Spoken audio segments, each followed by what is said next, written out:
মাঘ বিহু উপলক্ষে আপোনালোক সকলোলৈ মাঘ বিহুৰ শুভেচ্ছা জনালোঁ। লগতে মানে আমি কি হয়, তো আমি যিহেতু গাঁৱলীয়া মানুহ, তো আমিতো আমাৰ মাঘ বিহু আমিতো ধুনীয়াকৈ পালন কৰোঁ ন, মেজি চেজি জ্বলাওঁ। তো কিন্তু এতিয়া কি হয়, তোমাৰ মাঘ বিহু উপলক্ষে আমি গুৱাহাটীবাসীলৈ মানে এটা ভাল খবৰ লৈ আনিছোঁ। তো আমি তেওঁলোকৰ কাৰণে মানে যোগান ধৰিম আৰু তেওঁলোককো। তো খানাপাৰালৈ আহিলে তেওঁলোকে আমাৰ পৰা মেজি ল'ব পাৰিব।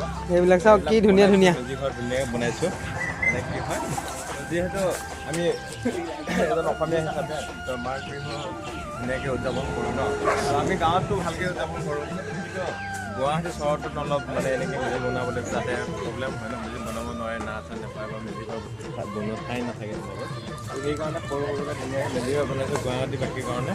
তো আপোনালোকে যদি মোৰ ভিডিঅ'টো চাই আছে, তো তেতিয়া স্ক্ৰীণত মোৰ নাম্বাৰটো দিয়া থাকিব, মেজি ঘৰ লাগিলে কণ্টেক্ট কৰিব।